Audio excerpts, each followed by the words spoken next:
qué les recuerda la palabra género? Femenino, masculino, que viene de la lengua, ¿cierto? Pero no solo en la lengua hay femenino, masculino, hay algo más. La, lo y... La, lo, le, neutro. Neutro. Les presento, les auguro, les neutro. Entonces esta es una perspectiva, ya les voy a explicar por qué no le vamos a llamar teoría, es una perspectiva que viene a explicar la homosexualidad. Es una justificación, si se quiere, a los nuevos tiempos. Pero la idea tiene de alguna manera un perfil totalitario. Porque si uno dice, no, mira, no estoy de acuerdo con eso que decís, entonces a uno le llaman homofóbico, antiguo, retrógrado, que no abre la cabeza, y que, etcétera, etcétera. Estamos en una cultura hoy que vamos de la opresión a la alabanza. Insisto mucho, nos hemos equivocado mucho en la historia. Cuando aquellas mujeres feministas querían, las feministas sesentistas, querían el derecho al voto, querían trabajar y demás, yo alabo a esa mujer porque gracias a ellas que lucharon por nuestros derechos, hoy trabajamos en blanco, tenemos el derecho al voto y tenemos muchos derechos que tenía el varón solamente, ¿sí? Entonces yo alabo las luchas sociales que tenían coherencia. Cuando hemos sido maltratadores, burlones y opresivos con los homosexuales, nos hemos equivocado mucho, porque nadie tiene derecho a juzgar a nadie. Juan, homosexual y venerable y respetuoso de los demás, verdaderamente merece el respeto, tiene la dignidad humana la misma que tenemos nosotros. Juan no merecería un trato especialísimo, ni un trato de príncipe ni de rey. Merece el mismo trato que puedo tener yo, o sea, el mismo respeto, porque Juan y yo poseemos la misma dignidad humana. Cuando el grupo de homosexuales salen a festejar o a increpar a la sociedad con el Día del Orgullo Gay, a mí me da un poco de pudor y me da un poco, la verdad, de pena por los homosexuales que son prudentes y que viven su homosexualidad con un grado de dignidad absoluto, porque ustedes vieron lo que es el Día del Orgullo Gay, bastante burdo, y de hecho yo no salgo a ponerme una margarita acá diciendo soy heterosexual y cosas ridículas o desnudándome. No tengo que hacer nada. Entonces cuando salen a ridiculizar o banalizar y salen a hacer ese tipo de protestas, yo digo, ¿qué pensarán las personas homosexuales que viven su condición de una manera prudente como cualquiera puede vivir de una manera prudente? Como siempre les digo, es muy bueno hablarles, no solo desde la teoría que tanto me gusta y me entretiene estudiar, porque me encanta estudiar, es como un modo de descanso para mí. Pero la verdad que para mí es una gracia poder hablarles mientras tengo aquí la experiencia, tanto la experiencia de mis hijos como la experiencia del consultorio, como tantas experiencias cercanas que me han permitido la misericordia, que me han permitido la llegada, que me han permitido la cercanía de los casos. Hace muy poco, en una cena, nos invitaron a 5 mujeres. Era una cena muy protocolar porque eran 5 mujeres que dijeron que cada una en lo que hacía era así como muy líder, y entonces querían juntarnos a discutir temas de la vida. Cuando yo me voy a meter mi primer bocado, así, una de las que estaba sentada a la mesa me dice: Liliana, antes de comenzar a comer yo te quiero decir que soy gay, Marcela. Y entonces la verdad es que yo me quedé así, porque dije: Marcela, ¿por qué me lo estás diciendo? Primero, que yo no te lo he preguntado, y yo no te digo, chicas, antes de comenzar a comer, les aclaro que yo soy homosexual y anoche tuve relaciones con mi marido. porque pertenece a la intimidad. O sea, mi vida sexual pertenece a mi intimidad. Yo me muestro como mujer, me manifiesto como mujer, tengo el orgullo de ser mujer, tengo orientación femenina y además conducta femenina, pero la verdad es que lo vivo con naturalidad. Miren, para todo en la vida, todo en la vida, la naturalidad es una receta estrella estupenda, estupenda. Y es esta persona la que me dijo, no, lo que pasa es que yo tengo dificultades con esto. Esto me vuelve a enseñar que la primera discriminación es personal. Sentirse mal con uno mismo, claro, porque hay que revertir y replantear toda la evidencia que emana del propio ser, ni siquiera les estoy diciendo del propio cuerpo. La información que emana de mi propio cuerpo, de mi propio psiquismo, de mi propio espíritu, hay que revertirla. Y entonces hay que hacer un proceso psíquico tan esforzado que muchas veces por ese esfuerzo y por esa energía psíquica la persona se enferma. Y entonces se enferma psíquicamente. Y entonces a veces es esa primera discriminación. Y es ella la que me ha contado de que tenía una inseminación in vitro y me dijo además, mira, si mi hijo sale homosexual yo me muero. Y entonces los conflictos, ¿no? Me contó que tuvo un montón de parejas y yo le dije, Marcela, pero con mucho cariño, ¿no querés que nos reunamos a solas? Porque la verdad, todo ese despliegue en una mesa con 5 desconocidas. Y entonces me dijo, sí, encantada. Bueno, perfecto. O sea, todo eso es para hablar a solas, con alguien que pueda acoger. Y este tema, eso enséñenlo mucho a sus alumnos. La intimidad no se deja. Yepes Storr dice, dar no es dejar. Yo no pondría todas mis joyas, no tengo, pero sí, yo no pondría todas mis joyas en una bolsita y la dejaría en el mismo lugar donde pasan los perros todas las noches y hacen pis en la puerta de mi árbol. No, porque son mis joyas. No dejaría nada valioso expuesto para que alguien haga como las lentejas, si quieres las tomas y si no las dejas. La intimidad se comparte con quien quiera acogerla. Dar no es dejar. Cuando uno va a dar de sí, se fija mucho a quién le quiere dar, a alguien que acoja, a alguien que reciba. Porque si no, uno da indiscriminadamente y luego termina dando del fondo del tarro y luego uno se resiente por dar tanto. Y uno dice, di, no me lo valoraron, di, y como lo que lo tiré, di, y entonces, Yepes Storr dice, dar no es dejar, y la intimidad no se deja, se da. Entonces por eso es que no podemos exponer nuestra intimidad a los 800 amigos como en Facebook, para que alguien se muera de risa de la foto de mi cumpleaños, para que alguien me publique en malla y por pedazos, a veces eso hacen los varones, cortan pedazos interesantes que no son precisamente los ojos y los mandan a los amigos y le dicen, fíjate en esto. Es parte de la expresión de lo que estamos haciendo con el ser humano. Te mando las lolas de fulanita. Y así hacen. Entonces, dar no es dejar. La intimidad no se regala. No se regala porque es muy valiosa. Entonces, esta perspectiva de género viene a explicar todo el despliegue que hemos, porque hay toda una campaña, hay un lobby que viene a explicar la condición de muchos homosexuales.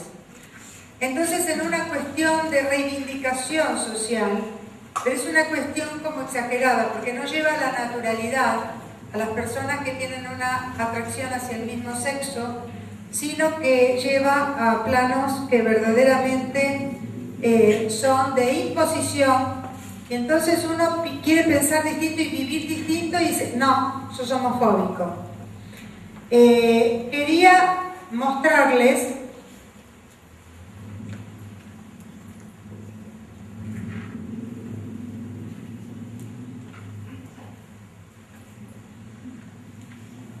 esta página que se llama Es posible la esperanza, que justamente tiene muchísimos temas de identidad, de ideología de género, de cómo superar la atracción hacia el mismo sexo, cómo madurar el amor, y cuando habla de atracción hacia el mismo sexo, habla de heridas, heridas del pasado, heridas de identificación con papá o mamá. Así se llama la página. EPE, como se llama La Luz en mi Ciudad. EPE, no sé cómo se llamará acá, pero es posible la esperanza. Es posible la esperanza.com y tiene muchos detalles buenísimos sobre estas situaciones. Entonces, perspectiva de género. Dentro de la perspectiva de género, una persona de sexo masculino puede adoptar a su antojo el sexo femenino. Y una persona de sexo femenino puede adoptar al género masculino sin más problemas, porque la perspectiva afirma que no se nace hombre o mujer, sino que se construye. La persona no se construye, sino que se desarrolla, porque hay una parte de su ser que viene dada. Viene dada. En su naturaleza hay varias inscripciones que tienen sello indeleble. Esta perspectiva dice que la atracción heterosexual es aprendida, no innata. Miren, yo no voy a comparar a las personas con los animales porque estaría cometiendo una aberración. Pero ustedes saben que se hereda de generaciones en generaciones ciertos hábitos y costumbres. Se heredan, por ejemplo, a veces algunos lo descubren, ay, ese es el mismo gesto que tu abuela, detectar las lentejas como tu tía Marta. O sea, los hijos tienen defectos que generalmente se parecen a los de mi suegra. Entonces, heredamos tendencias. La verdad que las personas heredamos tendencias. Y esto, si uno hace pequeñas pruebas, el bebé, por ejemplo, es muy parecido en su conducta, no comparo, pero el bebé es muy parecido en su conducta a los perritos, o sea, a los animales más desarrollados o a los monos. Porque el bebito tiene un desarrollo neurofisiológico que es más bien primitivo, entonces son muy intuitivos, son muy parecidos. Entonces, si nosotros tomamos un animal, al animal, sin que haya aprendido nada, le hacen la prueba de instinto. La prueba de instinto es, por ejemplo, un golden, uno lo tira en el lago y el golden va nada perfecto porque tiene toda la contextura, el pelo impermeable, los oídos que no les entra agua y demás, y va a cazar patos y nadie le ha enseñado, prueba de instinto. Un border collie, de estos que son blancos y negros, son cuidadores de ovejas. Nadie les ha enseñado nada y entonces enseguida van rodeando, juntan a la gente y la meten en el corral. Los salesianos tienen en Buenos Aires una chacra, que allí es una escuela para chicos con dificultades de conducta, que fabrican chacinados, siembran soja, ordeñan vacas que le pasan la leche a la Serenísima, tienen una labor preciosa. Y tienen 3 border collie. Los border collie, pobres, como no tienen ovejas y tienen los alumnos, cuando toca el timbre se vuelven locos y los entran a juntar y hasta que no los ponen en la fila, no la paran. No la paran. Inclusive, se nos ha servido para chicos que se esconden atrás de los árboles o que se piensan tirar la hora. El border collie los agarra de la ropa y los trae hasta que no la paran. O sea, en vez de juntar ovejas, juntan chicos. Pero hay muchas situaciones que son en nuestro ser tendencias.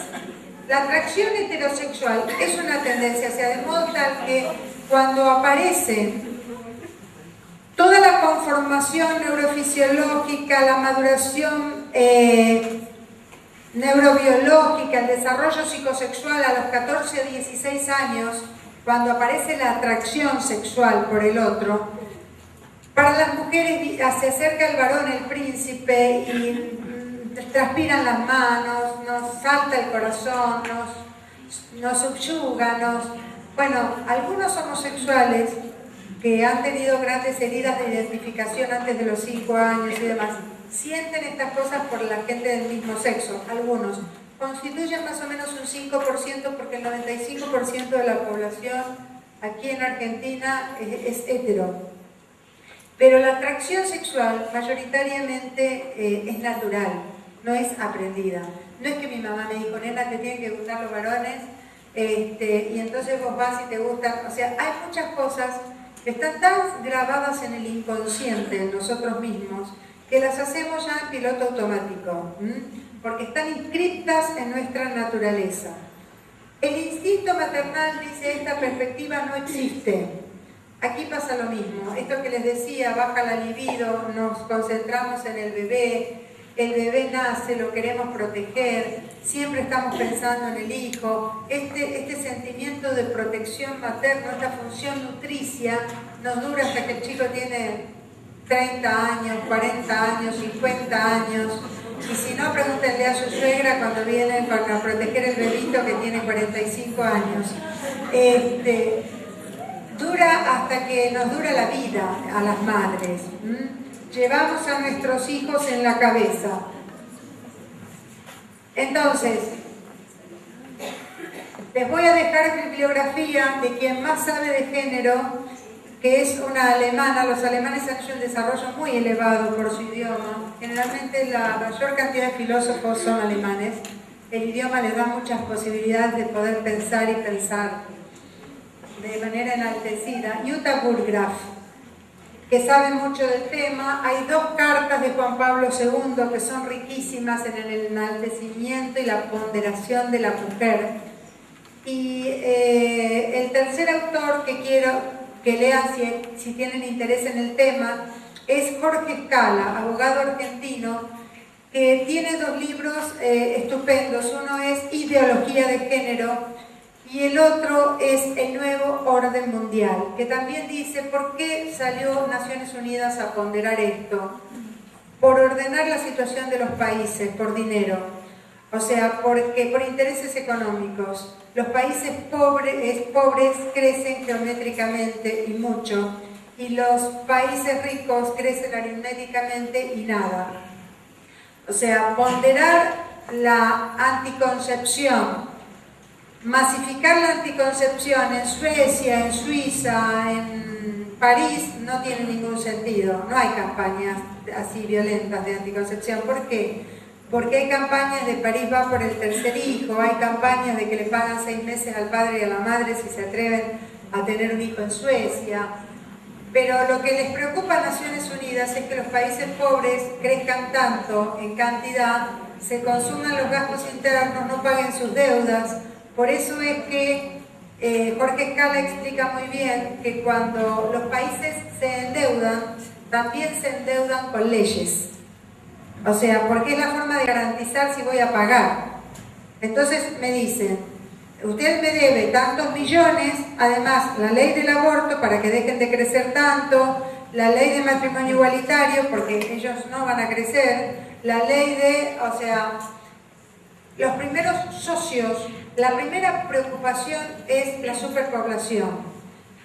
Por eso es que la revista de educación sexual que repartió el Estado, que imprimieron 6 millones, uno se fija en la contratapa y dice gentileza del Fondo Internacional para el Control de la Población. O sea, pagan la fiesta porque lo que les interesa es ese tema. Los primeros socios fueron los lobistas homosexuales. ¿Por qué? Porque a ellos les interesaba mucho ser los primeros colaboradores y son perfectos socios porque en la homosexualidad no hay crecimiento poblacional. Solo los heterosexuales garantizan la procreación, la reproducción. Entonces, los segundos socios son los grandes fabricantes de anticonceptivos que se enriquecieron con todo esto. Hay que saber leer atrás qué es lo que hay atrás de las grandes políticas internacionales.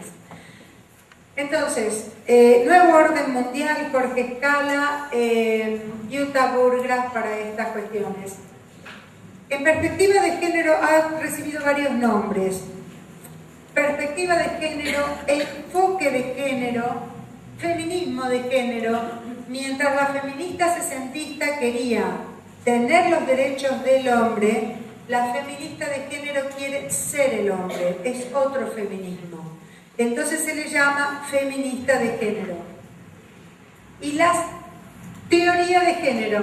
Teoría de género, cuando uno dice teoría, la teoría de la relatividad sigue los pasos científicos. Son investigaciones que quienes son doctores saben que una investigación tiene 5 años al menos y sigue los pasos científicos. Uno para determinar una teoría, una ley, unos principios, tiene que tomar una hipótesis que emite de la observación, luego analizar muchísima teoría en una misma matriz, muchísima teoría, luego poner a experimentar esa teoría durante los 5 años en ese trabajo de campo de investigación y después analizar los resultados y eso emitirá conclusiones. Eso lleva a ser una teoría.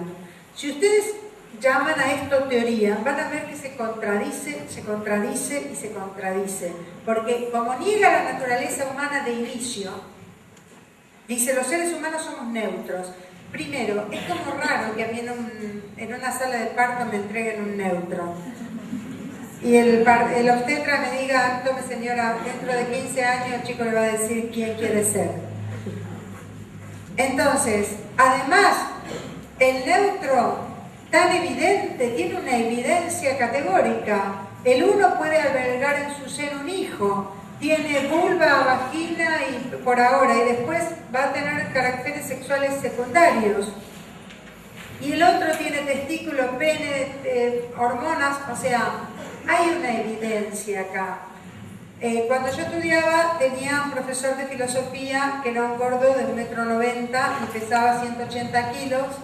Y cuando hablaba de Descartes, del racionalismo, y después hablaba del relativismo, se ponía en cruz y decía que alguien venga y me demuestre que por no pensarme yo no existo.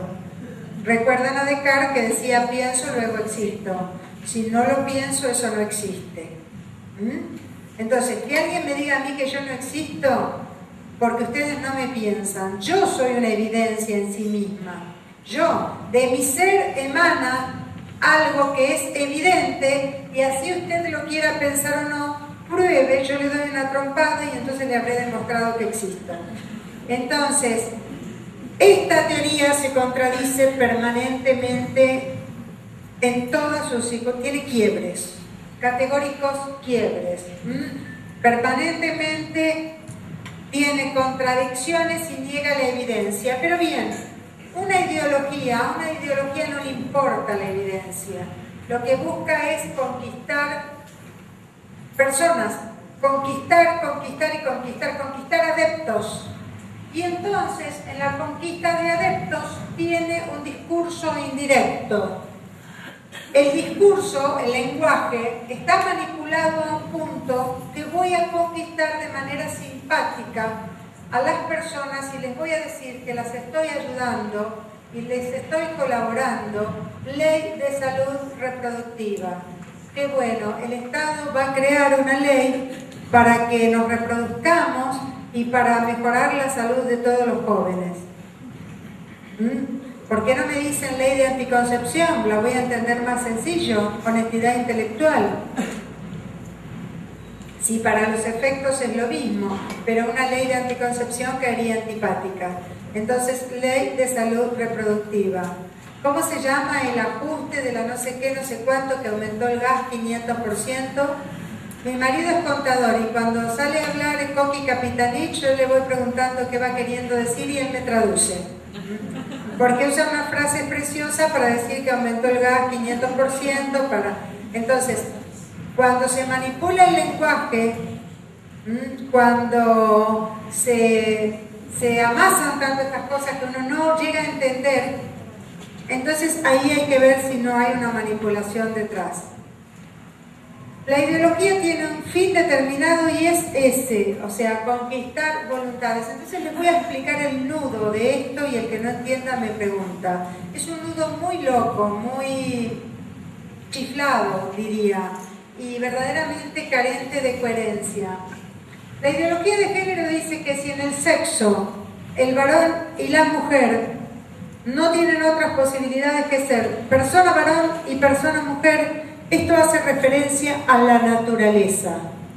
Y luego los ideólogos de género dicen, sería muy chato atar al hombre solamente a la naturaleza. El hombre tiene más posibilidades, puede llegar más lejos. Entonces, el género le daría esta posibilidad. El género viene de la lingüística, en donde existe el masculino, el femenino y el neutro. Hay una posibilidad más, el neutro. La palabra es designada arbitrariamente, es un hecho cultural, o sea, esto se llama silla porque alguien le ha querido poner silla. Si yo dijera que se llama monito, se llamaría monito. Entonces, el hombre podría ser hombre porque alguien dijo que era hombre y le puso unas costumbres masculinas, unos roles asignados. Si yo saco esos roles y lo llamo mujer, podría ser mujer y con otros roles. La naturaleza entonces así es obviada, o sea, es quitada del camino.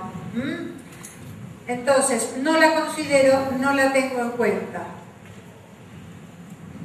La ideología de género es un hecho cultural, porque ellos dicen que la cultura es superadora de la naturaleza. Pero después los ecologistas cuidan a la madre naturaleza. Ven que todo va siendo ambivalente, la madre tierra. La ideología de género propone una separación absoluta entre biología y cultura, porque lo biológico, dicen, es irrelevante. Es irrelevante, pero es evidente. Yo no soy pescado porque no tengo una cola de pescado, ni me puedo sumergir, ni tengo branquias, estoy diseñada para otra cosa. Entonces, si yo se me ocurriera un día decir que soy pescado y ando nadando como pescado todo el día, alguien me va a pescar por loca y me van a encerrar en un psiquiátrico. Entonces, masculino y femenino no están determinados por el sexo biológico, sino por la cultura. Y propone a la persona roles socialmente construidos, elegidos. Le propone a la persona construirse a sí misma.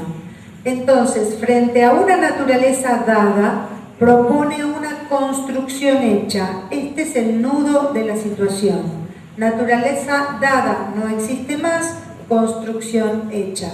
La persona es una construcción hecha que puede construirse a sí misma.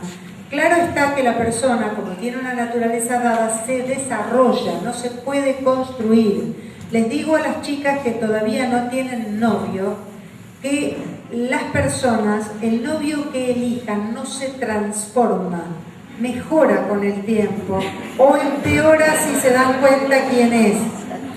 Pero las personas no se transforman. El objeto de reforma de mi marido no puede cambiar todos sus atributos, no se transforma, excepto Dios que puede hacer el milagro de grandes transformaciones, pero generalmente las personas mejoran, se desarrollan. Entonces, ¿qué dicen los ideólogos? Que las convenciones son muy rígidas, muy definidas y están basadas en los órganos genitales. Mentira enorme.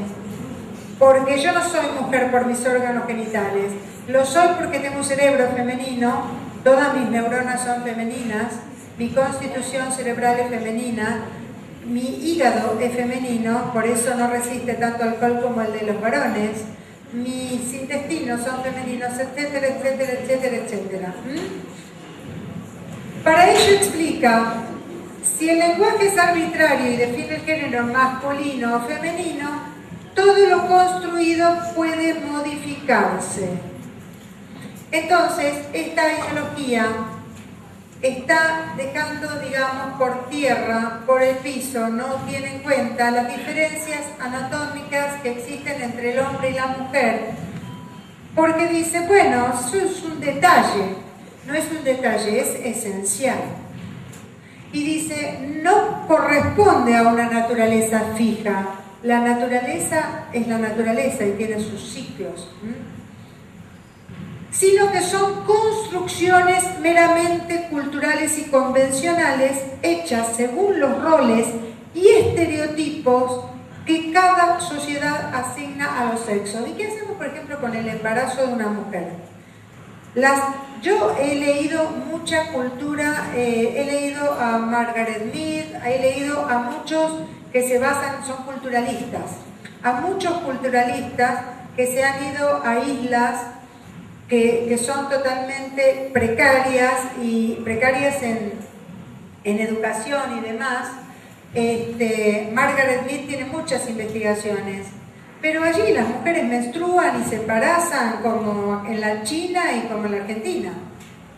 O sea, ¿qué hacemos con esas evidencias naturales y biológicas? Entonces, si queremos embarazar al hombre y queremos hacer menstruar al hombre, no se lo aguantarían por lo pronto. Por lo pronto no lo podrían tolerar. Entonces, los ideólogos de género dicen: el género es una construcción cultural radicalmente independiente del sexo. El género está libre de ataduras, el sexo está atado. El género está libre de ataduras. En consecuencia, hombre y masculino podrían significar tanto en un cuerpo femenino como en uno masculino. Mujer y femenino podrían significar tanto en un cuerpo masculino como en uno femenino. Eso dice Judith Butler. No lo logran todavía, porque ninguno logra, o sea, si yo quiero ser el varón, yo me puedo operar los genitales, me puedo sacar los senos, me puedo tomar hormonas, pero podría tener barba sin tener senos, podría tener pene artificialmente, y cuando yo me muera y quede en cenizas va a decir: murió un femenino. O sea, no se logra ser el varón. Todavía no se logra, ni se va a lograr nunca. Esa es la garantía que tenemos. Y además, si yo hago todo eso, mi condición sería lesbiana, porque tampoco sería mujer completa. Cuando los chicos preguntan: mamá, ¿quién es Florencia de la B? Sin faltar el respeto, Florencia de la B, por ahora, es un travesti o un transexual, como quieran elegir, pero es un varón, hecho y derecho, o sea, en el sentido físico. Se siente mujer, bueno, es transexual, pero es un varón. Según la visión de sus ideólogos, a mí me dio mucha pena. ¿Se acuerdan de Cris Miró? Bueno, en su velatorio fue siempre Cris Miró, Cris Miró, Cris Miró, y en su velatorio decía Roberto Suárez, en su cartelito en la puerta, ¿no? Aunque muchos crean que el hombre y la mujer son expresión natural, siguen diciendo los ideólogos, de un plano genético, el género es producto de la cultura. Y esta es la trampa mortal. Dice, el pensamiento humano, ahí vamos al relativismo, y vamos a Descartes otra vez. El pensamiento humano es una construcción social que crea la verdadera naturaleza de todo individuo. O sea, yo con el pensamiento puedo crear naturaleza. A mí esto me convendría en el sentido de que, por ejemplo, me encantaría con mi pensamiento poder ser flaca. Pero yo además de mi pensamiento tengo que dejar de comer, tengo que cambiar de actitud, tengo que ir a hacer deporte, tengo que cambiar totalmente de estilo de vida. Pero solo con mi pensamiento delgadez vení, no he podido nunca. Entonces, plantea estas variaciones. Orientaciones sexuales basadas en la cultura. Homosexual, lesbiana, bisexual, heterosexual masculino y heterosexual femenino. Entonces el sexo biológico podría ser reemplazado por gender, el sexo psicosexual. Esto es lo que define la Federación Argentina de Lesbianas, Gay, Bisexuales y Trans.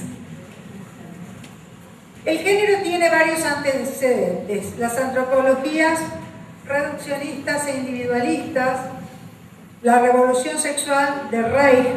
Reich era un seguidor de Freud, superador absoluto, que en su época decía, Freud, entre otras cosas, yo le tengo mucho respeto, aunque no acuerdo con su antropología, su despliegue ateo, o sea, tengo muchos quiebres con él, pero tengo mucho respeto en cuanto a que era un gran investigador. Pero él decía que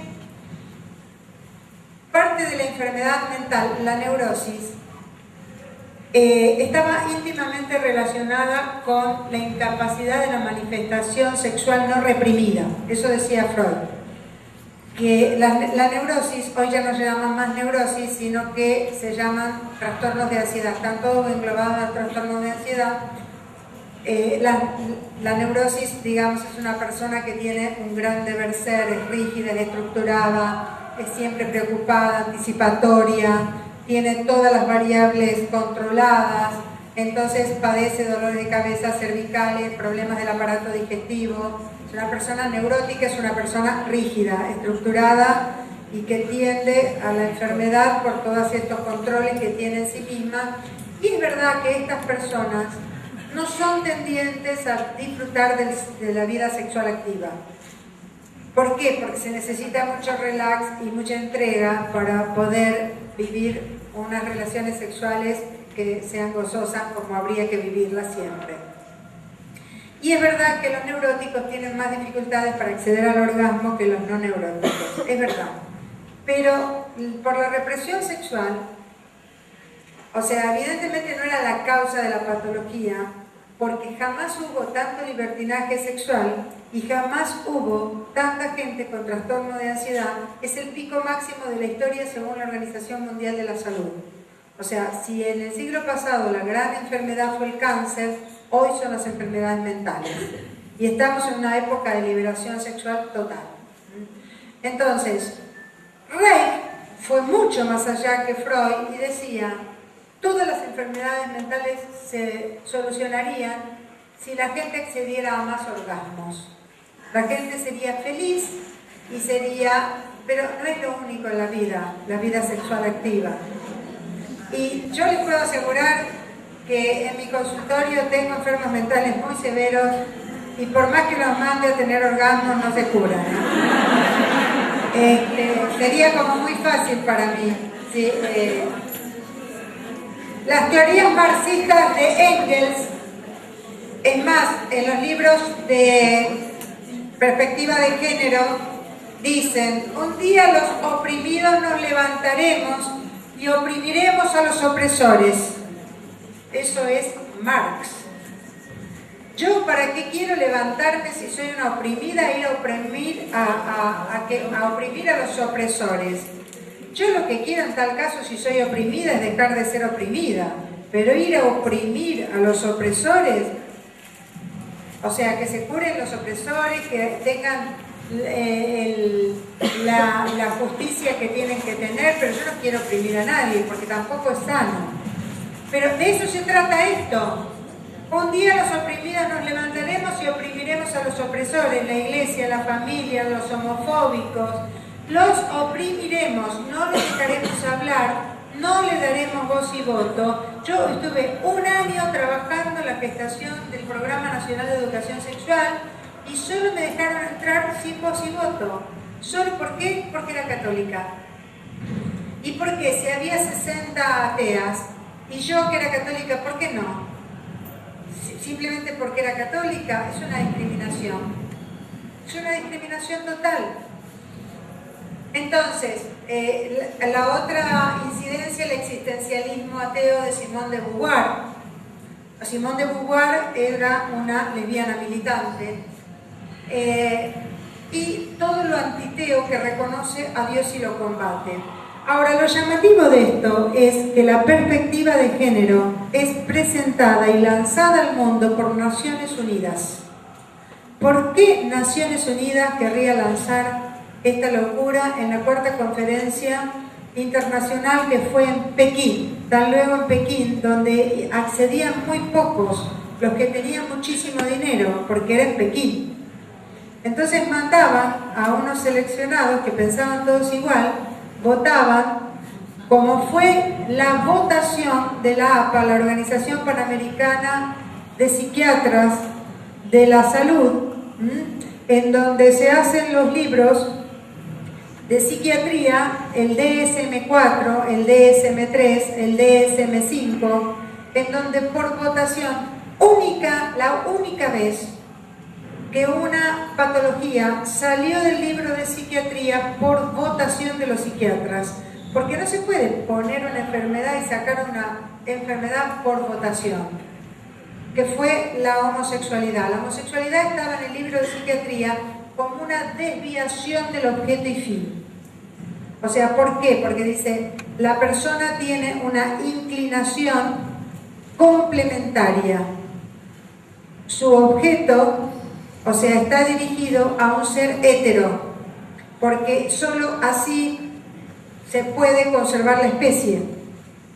Entonces, cuando esta orientación y fin, decía antes en el libro de psiquiatría, está orientada a la penetración de un ser complementario, a la relación sexual completa y a la inclinación de un ser complementario que me va a enriquecer, solo así se puede dar una buena conjunción entre un varón y una mujer. Las personas estamos diseñadas para eso, para unirnos con seres complementarios. Pero entonces en un verano, donde había pocos psiquiatras, por votación dijeron no. O sea, porque decía eso, que era una desviación del objeto y del fin, y que aceptar otra condición que no sea la misma del cuerpo terminaba enfermando el psiquismo. Estaban todas esas explicaciones. Entonces se sacó. Entonces, ¿por qué lanzaría Naciones Unidas esto? ¿Por qué le interesa a Naciones Unidas lanzar esta locura? Y bueno, porque dentro de los objetivos de la década, dentro de los objetivos del milenio, como le llaman ellos, está la no discriminación. En realidad, el gran objetivo de Naciones Unidas es controlar la superpoblación, y sus socios son los lobistas homosexuales, que son socios aguerridos en lo que es la evangelización del mundo. Son muy aguerridos. Primero lo fueron los de la comunidad homosexual, antes lo fueron los de la, quiero decir comunidad homosexual porque en realidad gay, que es una denominación que ha quedado para los varones, homosexual ha quedado para los varones, las lesbianas prefieren que se les llamen lesbianas directamente. Antes eran los varones los que estaban en la lucha. La comunidad homosexual argentina uno la veía presente en todas las luchas. Después los bajaron. ¿Por qué? Porque el varón homosexual tiene un refinamiento, no le gusta el combate, no le gusta la discusión, no le gusta la lucha, y vieron que eran poco combativos. En cambio, las lesbianas, sobre el cerebro estratégico de una mujer, muy estratégico, asumir la condición de agresividad masculina se hace un cóctel tremendo, y las mujeres van al frente de una manera terrible. O sea, la lesbiana es bien combativa. Y Naciones Unidas aprovecha esto justamente por un convenio que tiene con los lobistas homosexuales de propagar todo lo que es la elevación a la no discriminación gay lésbica, pero en este sentido es pasar de la agonía o de la discriminación a la alabanza, y de una manera dictatorial. ¿Por qué?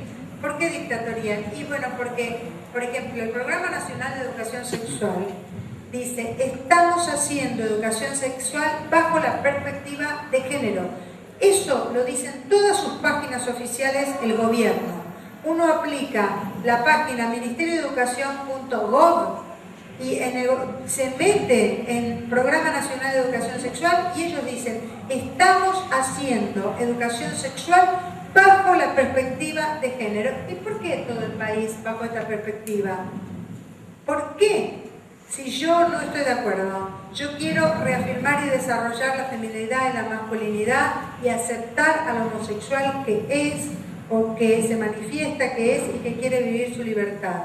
O sea, porque esos regímenes totalitarios tienen un avance totalitario sobre toda la población que no puede elegir. ¿Y por qué la masificación? ¿Por qué se presupone que un chico a partir de los 12, 14 años que tiene que venir en una escuela pública, un dispenser de profiláctico en 7º grado, como ha puesto María José Lubertino, y en la escuela pública hay chicos de toda condición? ¿Por qué? ¿Por qué se presume que todos los adolescentes tienen sexo activo el 100%? O sea, que el Estado presuma que el 100% tiene sexo activo y que le diga cómo cuidarse, es una locura. Tan locura como que los cristianos presupongamos que porque nuestro fin es educar para el amor, y lo es, y nuestro fin es educar para la castidad, y lo es, porque si no educamos para el amor y no educamos para la castidad y no promovemos la abstinencia en un colegio cristiano, estamos vendiendo Pepsi mientras trabajamos para la Coca-Cola. Estamos estafando vilmente los proyectos educativos institucionales. Porque este proyecto, si no tiene sentido de unidad, no tiene sentido. Entonces, nosotros educamos para la castidad y para el amor, pero sería una inocencia total pensar que nuestros alumnos egresan vírgenes. Sería inocente. Ahora, lo otro, que estamos presuponiendo que el 100% tiene sexo activo, me ofende. Porque hay chicos que no lo tienen. Entonces, ¿por qué no les hablamos también a eso? Hay un método categórico que en Estados Unidos se ha impuesto por estos totalitarismos que son de extrema, o pensamos A o pensamos B, que es el método ABC, y que tiene mucha coherencia. A de abstinencia. Promovemos la abstinencia, porque es la única manera de promover la seguridad en salud y la seguridad en salud psíquica.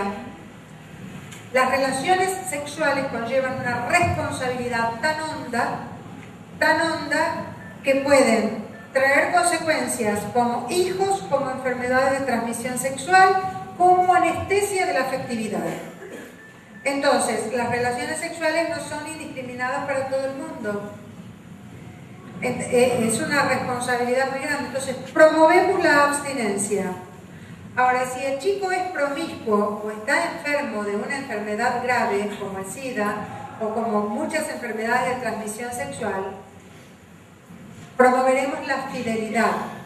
Que conozcan, promoveremos la fidelidad. Y si está muy enfermo y es promiscuo, entonces allí no seremos asesinos y promoveremos a solas con esa criatura el condón. Pero no es si hacemos al revés.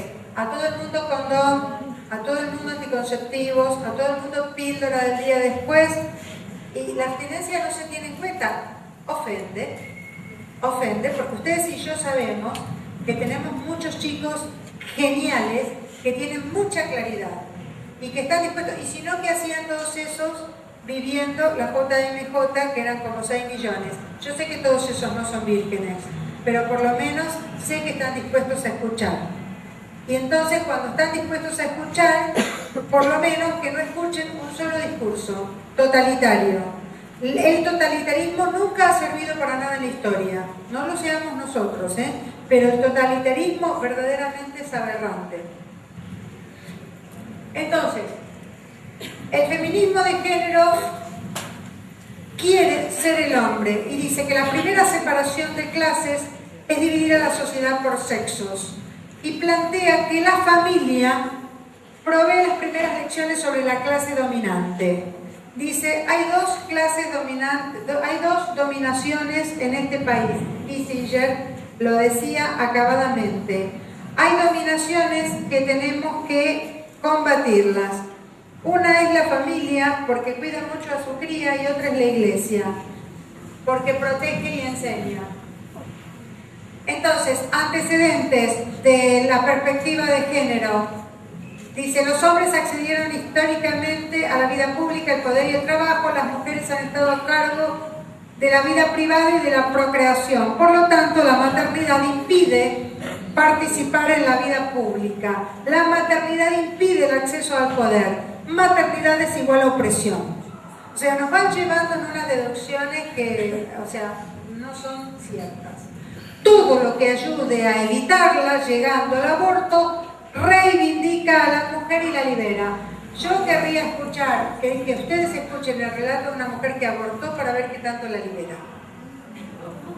Es dolorosísimo escuchar a una mujer que ha abortado, y aún después de haber abortado a los 30 años, excepto, porque también tengo que ser realista, excepto a todos estos chicos que se los anestesia confundiéndolos con la falta de verdad, diciéndole esto no es un aborto. Y entonces se les va anestesiando. Cuando se les va anestesiando la conciencia, es terrible anestesiar la conciencia. Porque una cosa es hacer un aborto con una pequeña conciencia de lo que se está haciendo, y otra cosa es hacer un aborto todos los meses. Entonces se convierte en la afectividad y la conciencia. Es como si fuera un curita que despega y pega, despega y pega, despega y pega, por último no pega más. Cuando se anestesia la conciencia y se anestesia la afectividad, se pierde la capacidad de querer y se pierde la percepción de las cosas, la percepción fina de las cosas. El programa de género dice, defendamos a la mujer subordinada y sometida. A mí cuando me tiran todos estos motes, porque si hay alguien sometido y subordinado en mi casa, no soy yo. No soy yo. Cuando me tiran todos estos motes de lastimosos, realmente me resultan ofensivos. La liberación del matrimonio, ni loca quiero que me liberen del matrimonio, porque yo dibujaba novia desde los 4 años y solo dibujaba novia y lo único que quería era casarme. Y yo creo que todavía sigo queriendo casarme, con mi marido, ¿no? Pero sigo queriendo casarme. Se usan muchos establecimientos que luchan contra la violencia familiar. Luchar contra la violencia familiar es muy bueno, pero en estos casos como manipulación, porque después hay toda una propagación de todas estas teorías o de todas estas ideologías. Se implementan programas de planificación familiar, y esta es la gran frase de Kissinger: ningún medio es efectivo si no se llega hasta el aborto. A Kissinger le preocupaba especialmente el crecimiento de Brasil. Decía, no hay cerebros tan importantes, pero el problema es que son muchos. Se implementa la reducción de la fertilidad y hay cambios de roles femeninos y masculinos para la reducción de la fertilidad. O sea, se dan cuenta cómo conviene que crezca todo esto. Para Naciones Unidas convendría que crezca en los países pobres la promiscuidad, la prostitución, que nos manden el narcotráfico, todo lo que nos ha pasado en este bendito país. Conviene, porque crecen menos las familias, las tradiciones, no estamos tan fuertes, estamos muy debilitados, muy debilitados. Vivan en Rosario si quisieran tener una experiencia de cómo nos sentimos inseguros en el caos. En el caos uno se siente plenamente inseguro. Y la disociación entre la sexualidad y procreación. Hay muchos negocios acá atrás, Si disolvemos la sexualidad de la procreación, ¿saben cuánto vale una fecundación in vitro?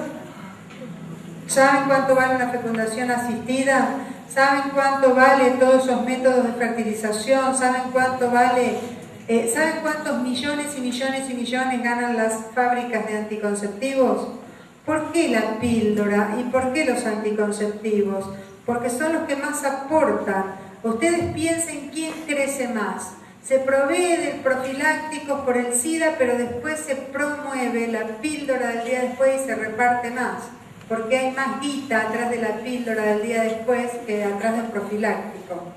Entonces, ¿le importa al Estado las enfermedades de transmisión sexual o le importa hacer grandes negocios? ¿Cuánto dinero hay atrás de una vacuna que se importa o cuánta promoción hay una vacuna de HPV para una sola cepa para las chicas de 11 años. Es todo ridículo. O sea, está buenísimo que vacunen a las chicas, pero que las vacunen a todas. Y que las vacunen para muchas cepas, no para una cepa de una enfermedad que tiene más de 40 cepas. No a las de 11 años, y la de 12 y la de 10. Entonces, pensemos, simplemente pensemos. Los puntos estratégicos: mujer, reproducción, familia, religión. Borremos todo eso. Borremos y ataquemos allí. Entonces, tocamos los dos ministerios más sensibles, los más sensibles para cambiar un país, que son el Ministerio de Educación y el Ministerio de Salud. Ministerio de Educación y Ministerio de Salud. Y si quieren me asocio con algo que no tiene nada que ver. Hagamos que un país pierda su condición más digna de ser, que es la posibilidad bendita de trabajar y ganar el propio pan. Entonces, veamos qué estamos haciendo. La estrategia es basarse en el lenguaje, bombardear a la opinión pública a partir de medios de comunicación, las escuelas, los colegios, e instalar socialmente el nuevo término y promover, promover y promover. ¿Qué pretende esta metodología? Deconstrucción. La deconstrucción es la destrucción de todo lo hecho. Deconstrucción de la familia, la educación de los hijos a cargo de los padres, las prácticas religiosas a partir del lenguaje, el uso de casos patológicos con fines promocionales, para reconstruir lo que Jorge Escala dice, un nuevo orden mundial. Un nuevo orden mundial, en donde nosotros, los tradicionales y heteros, parezcamos como los raros. ¿Quién apoya a Naciones Unidas y todas las organizaciones internacionales, Banco Mundial, Fondo Monetario Internacional, las grandes universidades, los grupos políticos? Entonces, entendamos los fundamentos de la verdad. Ya les he explicado el sexo biológico. El sexo psicológico son las vivencias que tenemos como varón y mujer, como un papá varón tira por el aire a su hijo, lo anima a andar en bicicleta, hace cosas distintas que mamá. Por eso, para configurar personalidades femeninas y personalidades masculinas, se requiere de la presencia de mamá y de papá, porque la masculinidad y la feminidad se gestan por identificación con modelos femeninos positivos e identificación de modelos masculinos positivos. Y esto ocurre primordialmente antes de los 5 años. La homosexualidad es una realidad de índole psicológica en el 95% de los casos. El sexo sociológico o civil, que es el sexo asignado, que va con el nombre, y de esto emanan funciones y roles. En el documento tenemos hasta ahora, mírenlo, porque si se reforma el código no lo vamos a tener más. Vieron que tenemos masculino, femenino, y entonces tenemos una cruz en donde corresponde. La orientación sexual, ¿lo han entendido bien? Es la preferencia o inclinación, mientras que la conducta es la actuación de esa preferencia e inclinación. Masculinidad y feminidad lo tienen en un documento y lo van a tener en este, se los dejo para leer. Características totalmente diferentes. Algo han visto en el video, los videos de la mamá y los videos del papá. Mientras que papá es sostén y por su objetividad y su concreción incorpora la norma a la sociedad. Cameron, el primer ministro, dijo: en mi país los descalabros de los adolescentes son porque mi país carece de papás. Entonces hay poca norma. Esos estallidos sociales que ha tenido Londres, dice, hay pocas normas en mi país, mientras que mamá tiene esa función nutricia y de vínculo estrecho, comprensivo. Mamá tiene la capacidad la que papá carece. Los varones tienen muy poco desarrollado la parte del cerebro que les ayudaría a planchar. La puntería para embocar el pis adentro del inodoro y no en la tabla, se los digo yo como esposa de un varón y madre de 6 varones, 7 varones en casa. Lo bueno es que una vez vino un sobrino a casa que era hijo único y María Eugenia grita: ¿quién pilló toda la tabla? Y dice mi sobrino: ay tía, es divino, porque como acá hay 7 es nadie. Nadie contestó. Entre 7, ¿quién va a decir yo? Muy poquito desarrollado la glándula para escuchar a los chicos cuando lloran de noche. Cuando uno se levanta y dice: ¿viste qué mala noche pasó el chico? ¿Ah? Muy poco desarrollado la partícula para escuchar al otro y las habilidades domésticas. El hecho es que esto tengámoslo claro, juntos construimos un mundo mejor, aportando atributos de uno y otro lado. Vamos terminando porque les he hablado bastante de homosexualidad, pero quiero dejarles algunas ideas claras.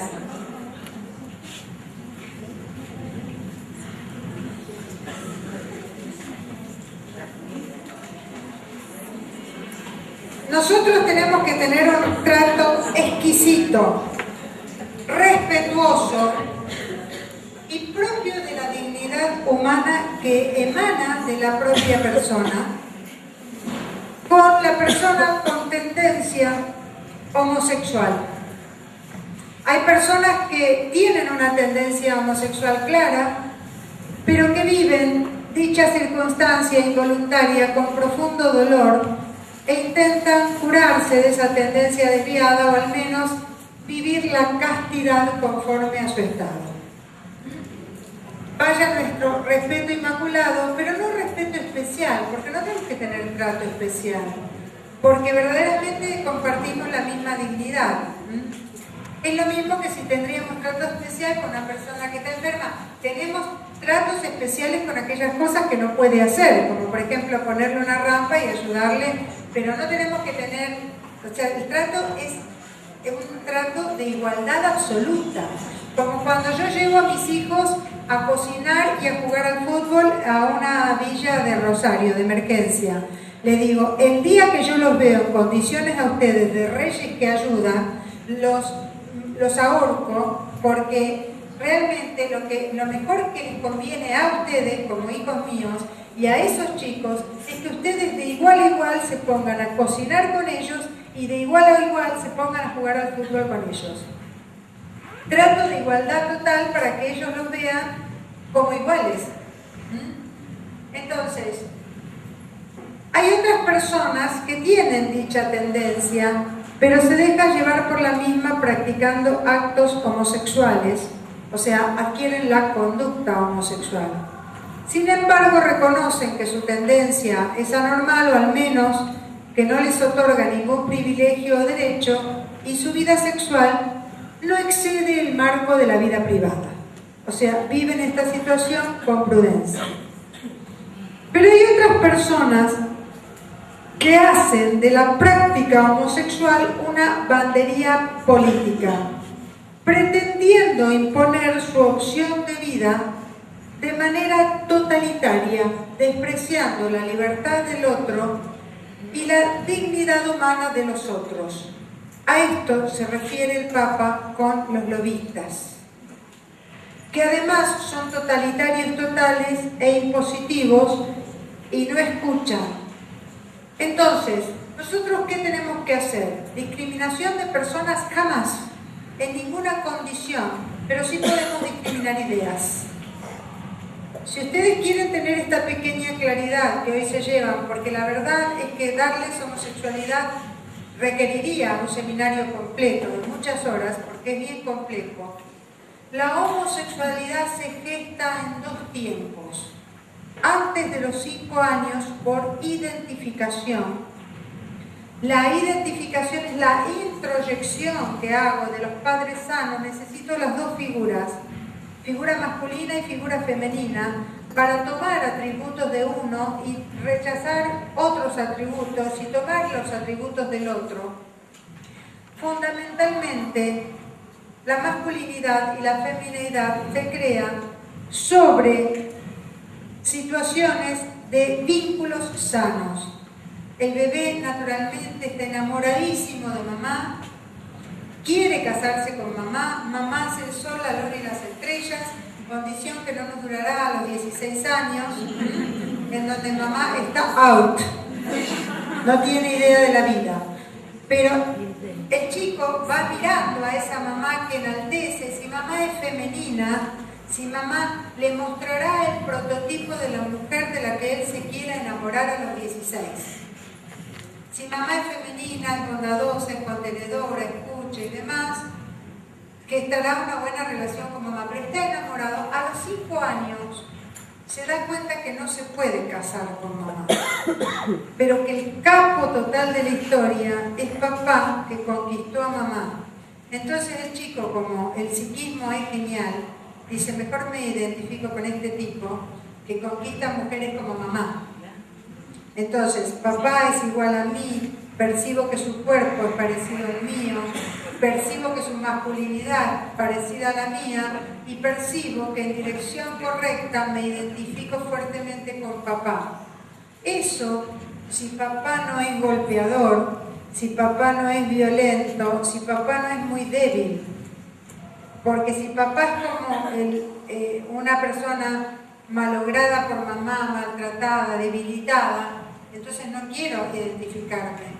Entonces puedo hacer cuestiones refractarias si papá es muy violento, si papá es muy lejano o si papá es muy débil, porque no es la figura con quien yo quiero parecerme, introyectar, y entonces me voy hacia mamá. Pero también si mamá ha marcado carencia, si es demasiado fuerte o si es demasiado débil, también existen quiebres en la identidad sexual.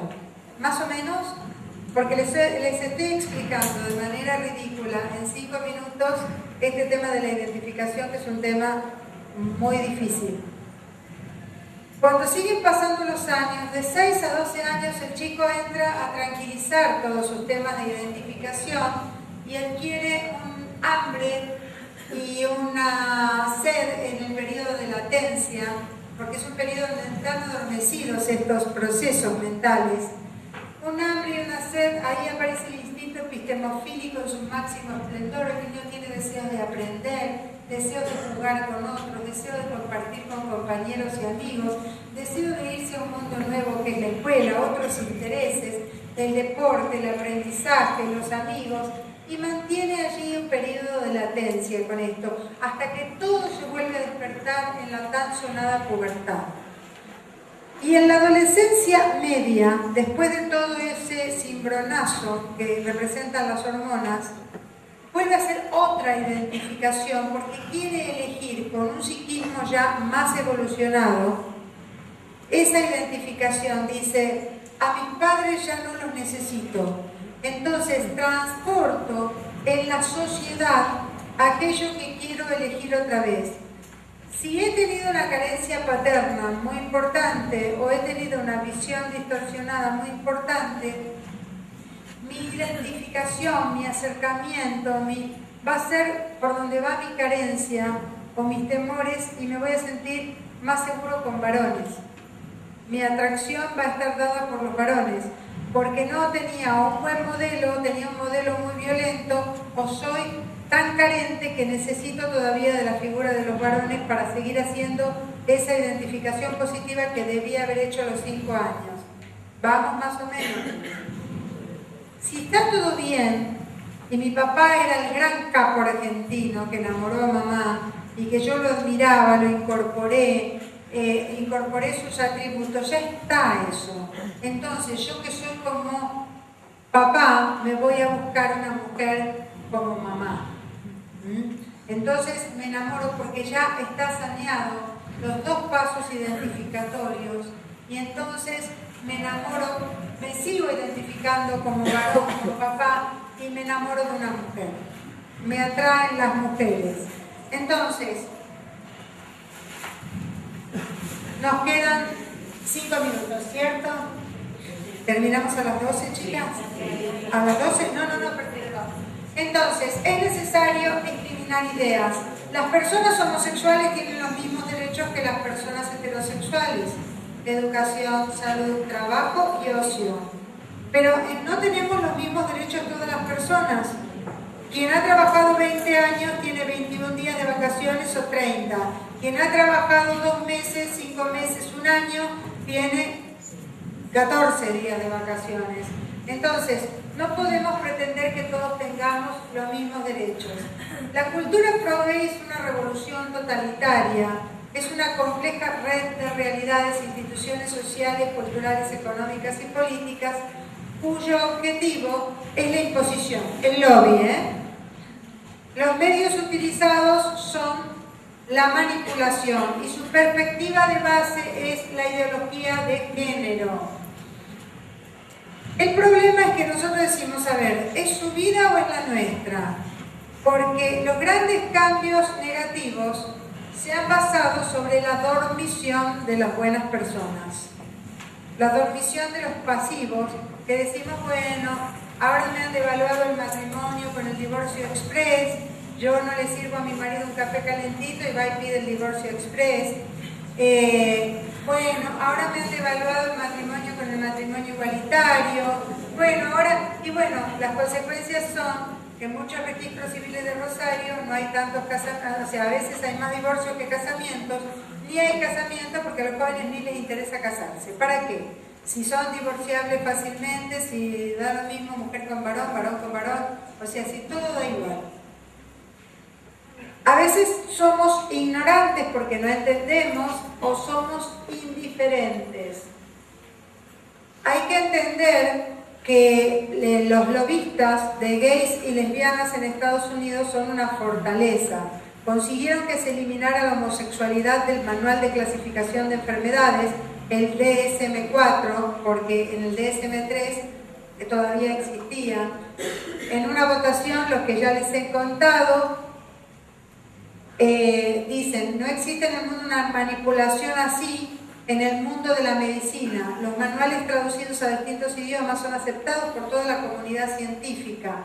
Entonces, en ese momento se votó que se sacara la homosexualidad dentro de las distorsiones psiquiátricas.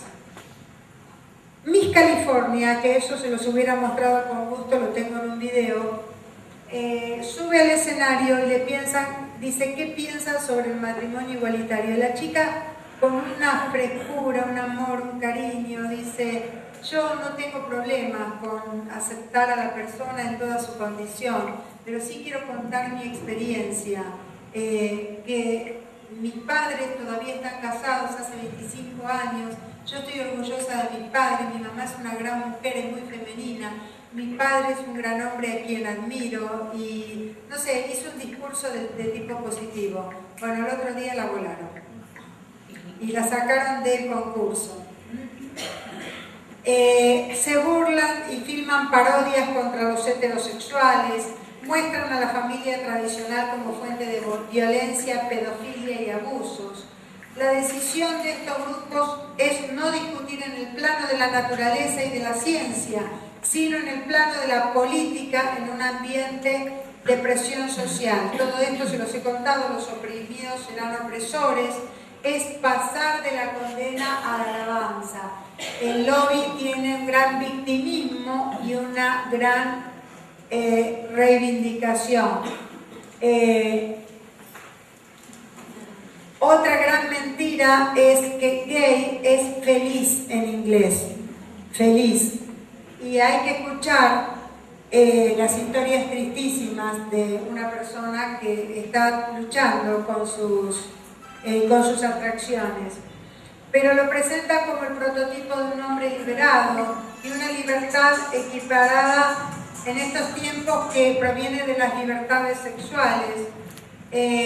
La persona libre, conservador, es considerada retrógrada.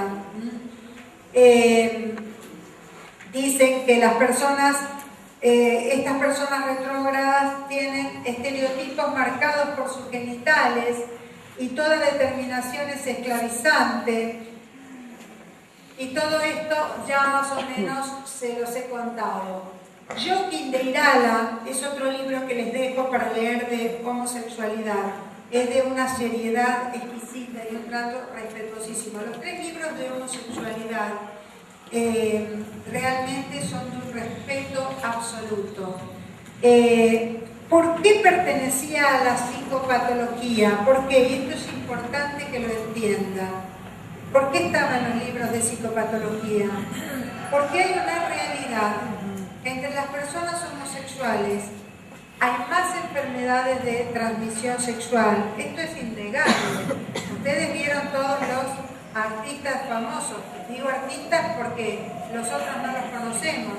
Yo en Rosario sí voy al Centenario a ver enfermos de SIDA y yo les puedo asegurar tristemente que se mueren. Hoy, aún con el cóctel de drogas, es una enfermedad mortal que no está informada como tal.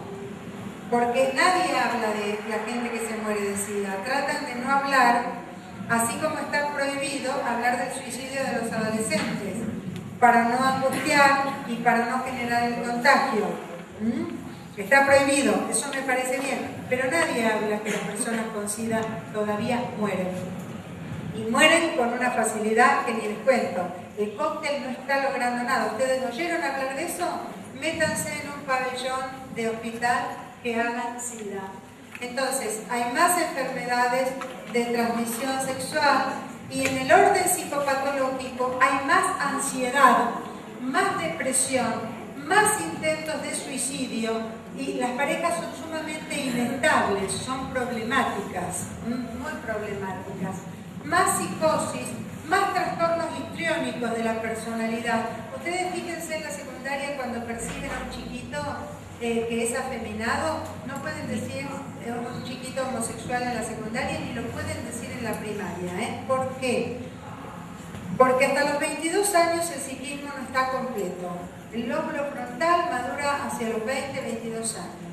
Entonces, en la primaria y en la secundaria, ustedes pueden percibir conductas como tendencia, afeminadas o masculinizadas, pero no pueden decir que una persona es homosexual.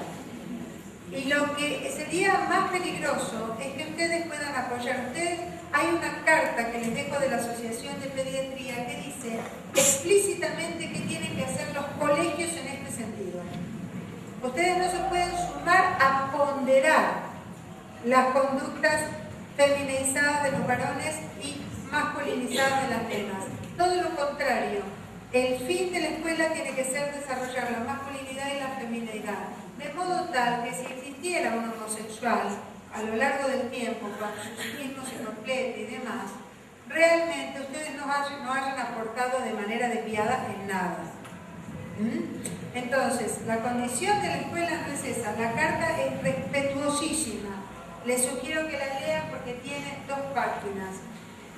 Fíjense también, y esto me lo van a entender fácil, que cuando ustedes ven, por ejemplo, un varón con conductas feminizadas o afeminado, también ese chico tiene algunos problemas a nivel social, a nivel amigos. O es extremadamente tímido, retraído, cohibido, o es extremadamente histriónico, histérico. Es el amigote de todas las chicas y histérico. Entonces, hay algo en su conducta que no está funcionando bien. Les quiero hacer un corte para dejar la palabra a las chicas. Lean todos los libros que les dejo si les interesa el tema, por supuesto, porque les dejo muchísima bibliografía al respecto de esto.